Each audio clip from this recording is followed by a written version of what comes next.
দেশে এমন কোন হোটেল রয়েছে যেখানে খাবার কিনতে লাগবে না টাকা, শুধু থালা নিয়ে বসে পড়লেই হয়। প্রতিদিন 200 থেকে 300 মানুষের আয়োজন থাকে এখানে। আজ এখানে দাঁড়িয়ে এমন কিছু দৃশ্য দেখেছি যা দেখে চোখ নয় মনে গেঁথে গিয়েছে। আজকের মেনুতে ছিল গরম ভাত, সবজি, ডিমের তরকারি আর ডাল। আমাদের কাছে খুবই সাধারণ হলেও তাদের কাছে এটা অমূল্য। আমরা যেখানে খাবার ফেলে দেই সেখানে কেউ একজন এক প্লেট খাবারের জন্য অপেক্ষা করে থাকে। আজকে কি কি দিছে খাবারে? ডিম আর ডাল আর সবজি। ডিম, ডাউল আর সবজি দিছে না? তো প্রতিদিনই কি আসেন এখানে খেতে? হ্যাঁ, কয়টা থেকে দেয় খাবার? একটা। প্রতিদিনই কি ডিম, ডাউল আর সবজি দেয়? না, শুক্রবার দিন পোলাও আর মুরগির রোস্ট দেয়। শুক্রবারের দিন পোলাও আর মুরগির রোস্ট দেয়। দিনে কি একবেলা খাবার দেয়? হ্যাঁ, কি করেন আপনি? আমি কিছু করি না, আগে বাসা বাড়ি কাম করতাম, কিন্তু ওই বাসাতে আমি রাগ করে আয় পড়ছি। আবার গেলে ওই আপন নিয়ে যাবে, কিন্তু আমি যাবো না বাসায়। আপনার কি ভালো লাগতেছে এই খাবার পেয়ে? হ্যাঁ, এখানে মানুষ বসে কিন্তু খাচ্ছে, এরপরে পিছনে যারা রয়েছে তারা কিন্তু এরপরে খাবার নিবে। প্রথম সারিতে যারা দেখতে পাচ্ছে তারা কিন্তু খাবার, তাদের কিন্তু খাওয়া শেষ। এবং আমি দেখতে পেলাম যে এখানে যারা কাজ করতেছে তাদের মনে নেই হিংসা, একদম খুশি মনে কিন্তু খাবার বিলি করে যাচ্ছে। ডাউল নিয়ে আসছে, ডিম নিয়ে আসছে, ভাত নিয়ে আসছে, কোনো গাড়িতে করে নিয়ে এসে রাস্তার পাশে এইভাবে বিলি করতেছে। আসলে সত্যি অবাক করা একটা বিষয়, অবাক করা একটা কাজ।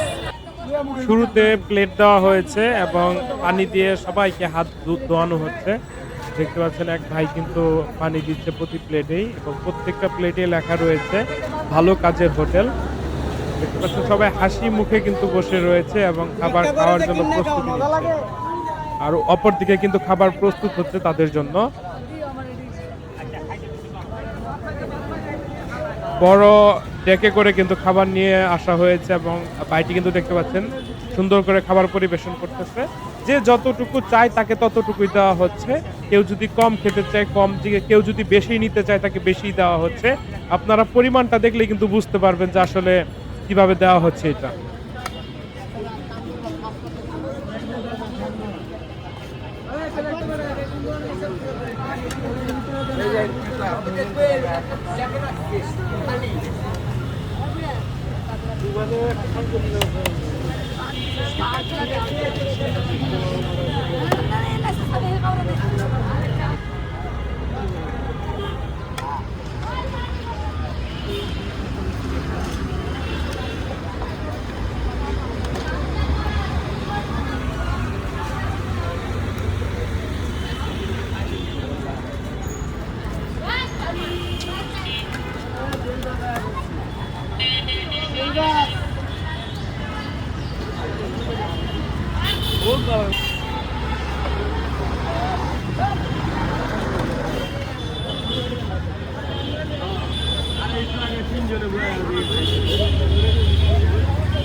আমি যদি একলা এত ভালো কাজ করি তাহলে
তাহলে একটু বেশি করে দাও।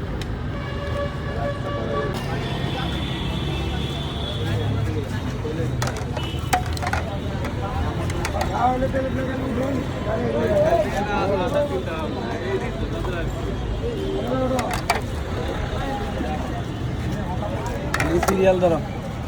খাওয়া শেষ হয় নাই, আগে রাস্তা বন্ধ করে দাঁড়ান কেন?